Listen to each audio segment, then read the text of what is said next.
മണ്ണ് അധികം ഉറപ്പില്ലാത്ത സ്ഥലങ്ങളിലൊക്കെ നമ്മൾ കോളം ഫൂട്ടിംഗ് ഫൗണ്ടേഷൻ ആയിരിക്കും ചെയ്യുക. നമ്മുടെ സാധാരണ കല്ല് വെച്ചിട്ടുള്ള ഫൗണ്ടേഷന് നമുക്ക് അപ്ലിക്കബിൾ അല്ല അവിടെ. അപ്പോൾ ഇങ്ങനത്തെ കോളം ഫൂട്ടിംഗ് ഫൗണ്ടേഷൻ നമുക്ക് എവിടേക്കാണ് കൊടുക്കേണ്ടത്, അതായത് ഒരു ഫൗണ്ടേഷൻ ഉണ്ടല്ലോ നമ്മുടെ സാധാരണ, ആ ഫൗണ്ടേഷനിൽ ഏതൊക്കെ ഭാഗങ്ങളിലാണ് ഈ കോളം ഫൂട്ടിംഗ് ഫൗണ്ടേഷൻ പ്രൊവൈഡ് ചെയ്യേണ്ടത് എന്നാണ് നമ്മൾ ഇന്നത്തെ വീഡിയോയിലൂടെ സംസാരിക്കുന്നത്. ആദ്യം നമ്മൾ ഫൂട്ടിംഗ് പ്രൊവൈഡ് ചെയ്യേണ്ടത് നമ്മുടെ പ്ലാനിൻ്റെ 4 മൂലയിലാണ്. അതായത് നമ്മുടെ വീടുണ്ടല്ലോ അതിൻ്റെ 4 മൂലയിലും നമ്മൾ മസ്റ്റായിട്ട് ഫൂട്ടിംഗ് കൊടുക്കണം. മിക്കവാറും വീടുകളൊക്കെ ചതുരത്തിൻ്റെ ഷേപ്പിലായിരിക്കുമല്ലോ. അപ്പോൾ ഈ 4 കോർണറിലായിട്ട് ഓരോ ഫൂട്ടിങ്ങാണ് നമ്മൾ ഏറ്റവും ഇമ്പോർട്ടൻ്റ് ആയിട്ട് ആദ്യം കൊടുക്കേണ്ടത്. അടുത്ത പോയിൻ്റ്, നമ്മുടെ ഈ ഫൂട്ടിങ് ഒരു 4 മീറ്ററിൽ കൂടുതലൊക്കെ ഉണ്ടെങ്കിൽ നമ്മൾ ഒരു ഫൂട്ടിങ് കൂടെ അഡീഷണൽ ആയിട്ട് കൊടുക്കണം. അതായത് 2 ഫൂട്ടിങ്ങൾ തമ്മിൽ ഒരു 4 മീറ്ററിൽ കൂടുതലൊന്നും അകലത്തിൽ ഉണ്ടാകാൻ പാടില്ല. അതാണ് രണ്ടാമതായിട്ട് നമ്മൾ ശ്രദ്ധിക്കേണ്ട കാര്യം. അടുത്ത ശ്രദ്ധിക്കേണ്ട കാര്യം, ലോഡ് ബിയറിംഗ് വാൾസിൻ്റെ ഇടയിലൊക്കെ നമ്മൾ ഈ കോളംസ് കൊടുത്തിരിക്കണം. ലോഡ് ബിയറിംഗ് വാൾസ് എല്ലാവർക്കും അറിയാവുന്നതായിരിക്കും. അറിയാത്തവരൊക്കെ ഉണ്ടെങ്കിൽ കമൻ്റായിട്ട് കൊടുത്താൽ ഞാൻ റിപ്ലൈ തരാം.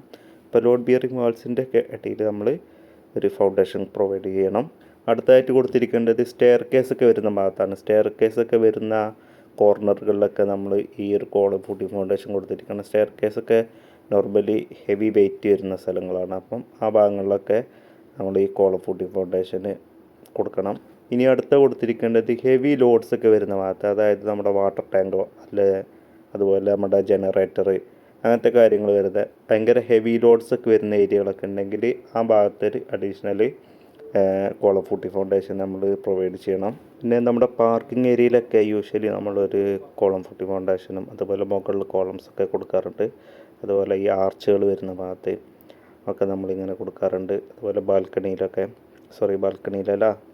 കൊടുക്കാറുണ്ട്. അതുപോലെ നമ്മുടെ സിറ്റ് ഔട്ടില്ലേ പുറത്തില്ലേ, അവിടെയൊക്കെ നമ്മളിങ്ങനെ ഒരു കോളം ഫൂട്ടിംഗ് ഫൗണ്ടേഷനും അതുപോലെ മുകളിൽ ഒരു കോളംസൊക്കെ പ്രൊവൈഡ് ചെയ്യാറുണ്ട്. പിന്നെ വാൾസിൻ്റെ ഇൻ്റർസെക്ഷനിലൊക്കെ നമ്മൾ കോളം ഫൂട്ടിങ് കൊടുക്കാറുണ്ട്.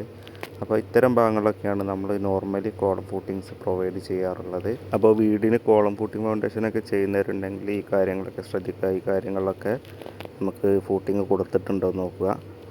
ഏറ്റവും നല്ലത് ഒരു സ്ട്രക്ചറൽ എഞ്ചിനീയറെ കൺസൾട്ട് ചെയ്യുന്നതാണ്. അപ്പോൾ വീഡിയോ ഇഷ്ടപ്പെട്ടെങ്കിൽ ലൈക്കും ഷെയറും സബ്സ്ക്രൈബും ചെയ്യാൻ മറക്കരുത്.